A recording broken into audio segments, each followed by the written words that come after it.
4 जुलाई को मध्य प्रदेश सरकार के द्वारा हमारे सभी युवा विद्यार्थी,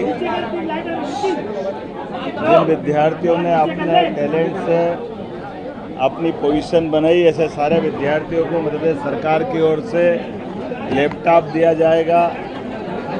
4 जुलाई के बाद 10 जुलाई पे गुरु पूर्णिमा के दिन, जैसा आप सबको जानकारी है कि हमने अपने कार्यकाल में कुलपति के बजाय वाइस चांसलर को कुलगुरु करके सम्मानित करते हुए इस नाम को धारण करवाया है और सभी यूनिवर्सिटियों के कुलगुरु और सारे अपने उच्च शिक्षा, स्कूल शिक्षा, इसके सभी प्रकार के निर्माण कार्यों के साथ पूरे प्रदेश में एक साथ सभी शैक्षणिक सुविधाओं को देने का एक निर्णय किया, जिसमें स्कूल शिक्षा के युवा विद्यार्थियों को जिनको साइकिल की पात्रता उनको साइकिल, जिनको गणवेश की राशि देना हो तो गणवेश की राशि, और अगली बार तो हम विद्यार्थियों को गणवेश भी बनवा करके देंगे। साथ ही साथ हर विद्यार्थियों को जो पात्रता वाले उनको उनकी पाठ्य पुस्तकें जो स्कूल शिक्षा के माध्यम से हमारे द्वारा दी जाती है, सभी प्रकार के सांदीपनी विद्यालय और अन्य निर्माण कार्य, उच्च शिक्षा के, यूनिवर्सिटी के सभी प्रकार के निर्माण कार्यों का लोकार्पण गुरु पूर्णिमा के दिन पूरे प्रदेश में एक साथ किया जाएगा। मेरी अपनी ओर से युवाओं के लिए जो सरकार काम कर रही है, हम उसका परिणाम भी देख रहे हैं कि बीते दिनों जो बोर्ड का एग्ज़ाम का रिजल्ट आया 10th और 12th का, सरकारी विद्यालयों में भी 15 साल का सर्वश्रेष्ठ रिजल्ट इस वर्ष आया है। हम उम्मीद कर रहे हैं कि अच्छी बारिश हो रही है। अच्छी बारिश में भी प्रशासन को निर्देश जारी किए कि पूरी चौकसी रखे, किसी को कोई कष्ट नहीं हो, किसी को कोई परेशानी न हो। बाढ़ का पानी आता है तो आवश्यक सावधानी रखें। और आपके माध्यम से भी मैं सभी भाई बहनों से निवेदन करता हूं कि बारिश का जोर हर वर्ष की भांति जो सामान्य से थोड़ा ये ज़्यादा है, ऐसे में हम सबको अपने अपने बाल बच्चों के परिवार सहित बारिश के मौसम में जो आवश्यक सावधानी रखना चाहिए वो सब रखने की आवश्यकता है, क्योंकि इसी से जनहानि से बचा जा सकता है। और ख़ास करके कावड़ यात्रियों का भी समय आया है, सावन का महीना प्रारंभ होने वाला है। मैंने आज कैबिनेट में अपने मंत्रियों से भी कहा है और कलेक्टर एसपी की कॉन्फ्रेंस में कहा है, कावड़ यात्रियों के आवागमन के मार्ग को, छाया के स्थान को सरकार के माध्यम से जो कर सकते वो हम सब करें, ताकि ये धार्मिक यात्रा का हमारा खासकर सावन के महीने में भोले बाबा को चढ़ाने वाले जल की ये जो कावड़ यात्रा है वो सानंद संपन्न होना चाहिए। इसी प्रबंध में समाज को भी साथ में लेना चाहिए, सामाजिक संगठन को भी साथ में लेंगे और कुल मिलाकर के सभी प्रकार के शिवालयों में जल अभिषेक का कार्यक्रम अच्छे से हो जाए, इसकी योजना बनी। 7 करोड़ से ज़्यादा पौधे भी हमारे अपने इस प्रदेश में लगाने का संकल्प किया है। बहुत सारे अलग अलग काम भी लिए हैं। मुझे इस बात का और आनंद है, इन सारी प्रक्रिया के बीच हमारी संगठन की भी पद्धति, जो उस पद्धति के हिसाब से बहुत आराम से मध्य प्रदेश वो स्थान है जहां आज़ादी के बाद से जनसंघ ने सबसे पहले हमारी नगर पालिकाएँ जीती, नगर निगम जीती, विधानसभा की, लोकसभा की सीट जीतने का रिकॉर्ड मध्य प्रदेश से विश्व की सबसे बड़ी पार्टी को जनसंघ के ज़माने से हमारे साथ आया है। पहली बार हमारे दलों के साथ मिलकर संयुक्त सरकार भी हमारे इसी राज्य से बनी। पहले प्रधानमंत्री भी हमारे लिए अगर भारतीय जनता पार्टी के बने तो स्वर्गीय भारत रत्न अटल बिहारी वाजपेयी जी मध्य प्रदेश से निकले थे।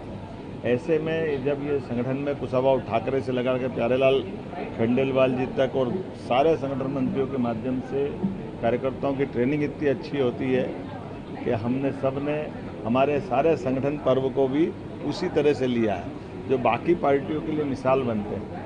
हम सब राष्ट्रीय परिषद का चुनाव हो, प्रदेश का चुनाव हो, प्रदेश के चुनाव अधिकारी आ ही गए हैं और जिस ढंग से नॉमिनेशन फॉर्म हमने भराए हैं हमारी परंपरा के हिसाब से, कल वो रिजल्ट डिक्लेयर करेंगे। मेरी अपनी ओर से सारे इस अच्छा आयोजन के लिए सारे कार्यकर्ताओं को बधाई, बहुत बहुत धन्यवाद।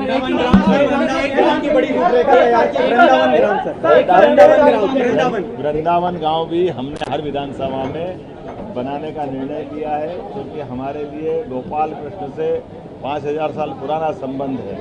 जब वो कंस को मारने के बाद पहली बार प्रदेश में शिक्षा ग्रहण करने आए और उनकी शिक्षा के परिणाम से उनके 64 कला, 14 विद्या, 18 पुराण, चारों वेद, सारे उपनिषद में एक शिक्षित विद्यार्थी जीते जी आचार्य सांदीपनि ने जिनको श्री कृष्ण वंदे जगत गुरु की जो उपाधि मिली, इतना ये एक ऐतिहासिक पल था। तो भगवान कृष्ण के उन वृंदावन गांवों से, जहां गांव की खूबसूरती से हमारी ग्राम व्यवस्था में लोगों का विश्वास बने और गांव की महात्मा गांधी के शब्दों में भारत का सच्चे अर्थों में स्वरूप देखना तो गांव में जाइए, गांव में सच्चा भारत बसता है। ऐसे में ग्राम परंपरा को पुनर्स्थापित करने के लिए हमने वृंदावन गांव की योजना बना करके आज कैबिनेट से पारित कराया है। आने वाले समय में एक एक आदर्श गांव सब विधानसभाओं में बनेंगे और उसके बाद क्रमशः धीरे धीरे और इसी प्रकार के काम चलेंगे। मेरी अपनी ओर से एक और योजना बताना चाहूँगा। लगभग 100 से ज़्यादा नदियों के उद्गम स्थान पर भी पौधारोपण करने के लिए हमने गंगोत्री योजना भी लागू करने का प्रयास किया। गंगा बेसिन की काफ़ी नदियाँ मध्य प्रदेश से बहती, ऐसे में गंगोत्री के माध्यम से 267 से ज़्यादा नदियाँ मध्य प्रदेश में अपने गंतव्य से प्रारंभ होकर, उद्गम से प्रारंभ होकर गंतव्य तक जाती। ऐसे में हमारे यहाँ पौधारोपण, वृक्षारोपण की समृद्ध परंपरा और बने ताकि ये जलराशि का प्रवाह देश को समृद्ध करे। बहुत सारी योजना समय समय पर बताते रहते हैं। मेरी अपनी ओर से आप सबको बताइए। आज भारतीय जनता पार्टी के हेमंत खंडेलवाल जी की प्रदेश अध्यक्ष के रूप में नियुक्ति होनी है। मैं उनको खूब ढेर सारी शुभकामनाएं और बधाई देता हूं। एक अच्छे, स्वस्थ और ईमानदार लोकतंत्र में वो अपनी भूमिका निभाएंगे, ऐसी आशा है, उम्मीद है। भारतीय जनता पार्टी की जो मध्य प्रदेश की सरकार है, वो पिछले 17-18 महीने में उसका जो चेहरा सामने आया है प्रदेश के, वो बिल्कुल करप्ट आया है। सारे मंत्रियों की कार्य करने की शैली सिर्फ लूटने की है।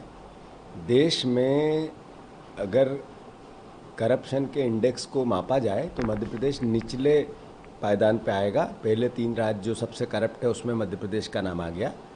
तो मैं मानता हूं कि चूँकि संगठन के वो व्यक्ति हैं और इस आधार पे हेमंत खंडेलवाल जी सरकार पे थोड़ी कसावट लाएंगे, इस भावना से कि मध्य प्रदेश की जनता को राहत मिले। जो वादे भारतीय जनता पार्टी ने 5 गारंटी मोदी की दी थी, वो चाहे किसानों को 3100 के धान की बात हो, चाहे 2700 के गेहूं के दाम की बात हो, चाहे मध्य प्रदेश में लाडली बहना के 3000 की बात हो, चाहे 450 का गैस सिलेंडर, चाहे 6000 की सोयाबीन, वो वादे जो चुनाव पहले कहे थे वो पूरे करें, खंडेलवाल जी करवाएं। ऐसी आशा के साथ उनको ढेर सारी शुभकामनाएं। बीजेपी ने हेमंत खंडेलवाल को प्रदेशाध्यक्ष बनाया है। मैं समझता हूं कि ये उल्टी गिनती बीजेपी की शुरू हो गई है। आने वाले समय में कांग्रेस पार्टी निश्चित रूप से मध्य प्रदेश के अंदर सरकार बनाएगी, क्योंकि हेमंत खंडेलवाल का पूरा परिवार पहले से, उनके पिताजी सांसद रहे, वो खुद सांसद रहे, फिर विधायक रहे, उन्हीं के परिवार को सब कुछ बीजेपी दे रही है। वहाँ बड़ा आक्रोश है बैतूल जिले में और पूरे प्रदेश के अंदर, एक ही परिवार को सब कुछ दिया जा रहा है।